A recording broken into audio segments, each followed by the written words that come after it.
आज के दौर में जहां संपत्ति को लेकर परिवार के लोग आपस में ही लड़ बैठते हैं, तो वहीं दूसरी तरफ इंदौर के गुप्ता परिवार ने इस माहौल के बीच बड़ा दिल दिखाते हुए एक सकारात्मक संदेश दिया है। गुप्ता परिवार ने अपनी संपत्ति अपने किराएदारों के नाम ही कर दी, क्योंकि यह किराएदार सालों से उनके पुश्तैनी मकान का हिस्सा थे। देखिए ये खास रिपोर्ट। लाखों की संपत्ति के लिए आज भाई से भाई को लड़ते भी देखा जा सकता है, लेकिन इसी माहौल के बीच इंदौर के दिनेश गुप्ता और उनके परिवार ने मिसाल कायम की है। दरअसल गुप्ता परिवार ने अपना पुश्तैनी मकान सालों से रहे अपने किराएदारों के नाम ही कर दिया। दरअसल कुछ दिन पहले तेज बारिश होने के कारण गोमा की फैल में किराए के मकान में निवास करने वाले 4 परिवार के आगे मकान गिरने से संकट आ गया। इन परिवारों के सामने आशियाने की समस्या खड़ी हो गई, तो सभी क्षेत्रीय पार्षद नंदकिशोर पहाड़िया के पास पहुंचे और उन्हें अपनी समस्या से अवगत कराया। इन परिवारों में एक परिवार ऐसा था जहां 6 बहनें बिना पिता के अपना जीवन यापन करती थीं। घर की आर्थिक स्थिति भी ठीक नहीं थी। नंदकिशोर पहाड़िया ने तत्काल मकान मालिक दिनेश गुप्ता से संपर्क किया। इसके बाद ऐसा तालमेल बैठा कि गुप्ता परिवार ने यह मकान किराएदारों के नाम ही कर दिया। देखिए, गोमा की फैल में हमारी यहाँ पर बहुत ही बरसों पुरानी गुप्ता फैमिली, यहाँ पर ब्रजमोहन जी गुप्ता और बाबूलाल जी गुप्ता, उनका मकान था यहाँ पर, जिनके बेटे आज उनके परिवार में एक आईएएस भी है। उनके परिवार में दिनेश गुप्ता जी, विजय गुप्ता, सत्यनारायण गुप्ता, गोविंद गुप्ता, ये चारों भाई थे, जिन्होंने कि अभी यहाँ पर जैसी तेज़ बारिश हुई तो वो काफ़ी पुराना मकान था, करीब करीब 40 साल पुराना मकान था, तो वो धंसता गया था। तो बेचारे ऐसे में मेरे मित्र थे गोविंद जी सेठिया, वो छोटी सी जैसे ये देख रहे हैं आप गुमटी, इसमें उनका जीवन यापन करते थे, किराने की दुकान चलाते थे। अचानक से उनकी पूर्व 1 वर्ष पूर्व उनकी डेथ हो गई।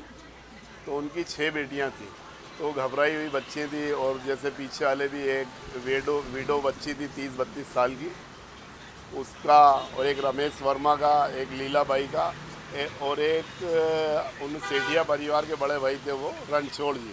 ऐसे करके 5 परिवार उसमें निवासरत थे, जिनका कि वो मेरे पास आए तो उन्होंने कहा भैया ऐसा ऐसा विषय हो गया। तो मैं बड़े भैया दिनेश गुप्ता जी जो मालवा मिल के अनाज के व्यापारी हैं, मैं उनके पास गया, गोविंद भाई के पास गया, उनसे चर्चा की। तो बोले भैया हम सब भाई बैठ के चर्चा कर लेते हैं और बोले अपन इसका कुछ अच्छा निर्णय लेंगे। तो मैंने उनसे कहा भैया आप लोगों को ईश्वर ने सब कुछ दे दिया, घर में आइए। तो उनकी तारीफ़ करना होगी गुप्ता परिवार की, जिन्होंने कि ज़रा सा मेरा एक पहल पे ही बोले जैसा आप कहोगे। तो मैंने कहा कि भैया निःशुल्क इनको आप छत दे देंगे, नहीं इनको रहने का एक स्थान हो जाएगा, आपको दुआएं मिलेगी। तो उन्होंने ये कार्य किया। तो मैं उन गुप्ता परिवार को बहुत सारी शुभकामनाएं देता हूं, उनको ईश्वर से प्रार्थना करता हूं कि वो और आगे बढ़ें। जब यह प्रक्रिया पूरी की गई तब विधायक महेंद्र हाइडिया भी मौजूद थे और एक कार्यक्रम के जरिए गुप्ता परिवार को सम्मानित भी किया गया। मकान मालिक दिनेश गुप्ता का कहना है कि हमारे पूरे परिवार और सभी भाइयों ने सहमति के साथ इस निर्णय को लिया और सभी इस बात से खुश हैं कि हम किसी के काम आ सके। दिनेश गुप्ता ने कहा कि हम सभी संपन्न हैं और चाहते थे कि जो जहां रह रहा है वो वहीं अपने आशियाना को बनाए रखे। एक्चुअल में क्या है, बहुत जब दिया था, जब अच्छे लोग थे वो, मतलब संपन्नता थी। बाद में कुछ परिवारों में कुछ प्रॉब्लम होती चले गई, किसी के कमाने पति शांत हो गया, किसी का कौन शांत हो गया, तो आर्थिक स्थिति उन लोगों की बहुत ही ज़्यादा दयनीय हो गई थी। तो ऐसे में पूरे परिवार ने विचार किया कि क्यों ना इन्हीं लोगों को स्थायित्व रूप से यही संपत्ति दे दी जाए। करीब 1000 स्क्वायर फीट का था, 250-300 स्क्वायर फीट रोड बनाने में चला गया, फिर बचा हुआ जो था वो 4 परिवारों को हमने दे दिया। बहुत अच्छा लग रहा है, बहुत प्रसन्नता हो रही है, और परिवार की सहमति से ही सबने कहा कि ये वाकया ये है सर कि हम 11 भाई हैं और 11 भाई हम वहीं पैदा हुए हैं जहाँ पे ये पैतृक स्थान है, पैतृक जगह है। यहाँ पे ये समझ के चलिए कि हमारे पिताजी यानी कम से कम 100 साल पुरानी जगह है ये हमारी। वहाँ से निकल के हम रेस्कोर्स रोड इस साइड में आ गए। बाद में छोटे छोटे किराएदार वहाँ पे रहने लगे जो अति गरीब थे, उनसे काफ़ी सालों से किराया भी नहीं लिया। वो मकान थोड़ा जर्जर हो गया था तो नगर निगम ने उसको डिसमेंटल कर दिया। डिसमेंटल करने के बाद किराएदार घबराने लगे कि ऐसा ना हो कि मकान मालिक आके और क्या बोलते हैं ज़मीन पे कब्जा कर ले।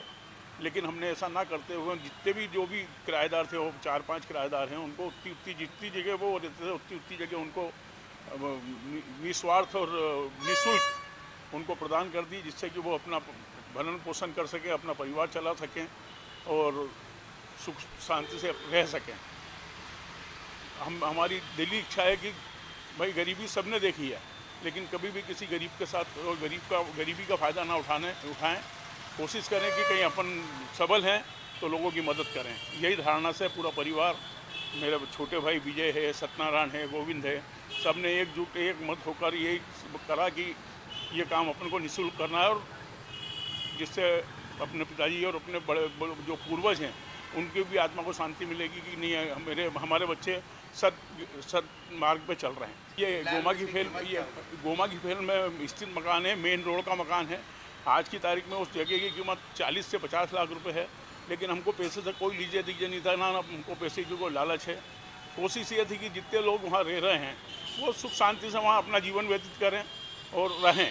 नहीं, बस यही था कि भाई देखिए, मैंने वही पहले बोला कि गरीबी सबकी आती है। गरीबी हमारे परिवार ने भी देखी, हमारे पिताजी ने भी देखी अपने टाइम में, लेकिन उनके आशीर्वाद से मान लो या सत्कर्मों से मान लो कि आज सब जितने भी भाई हैं हम सब सबल हैं और अच्छी जगह वेल सेटल्ड है। वैसे इंदौर शहर मानवता के मामले में मिसालें कायम करता आया है।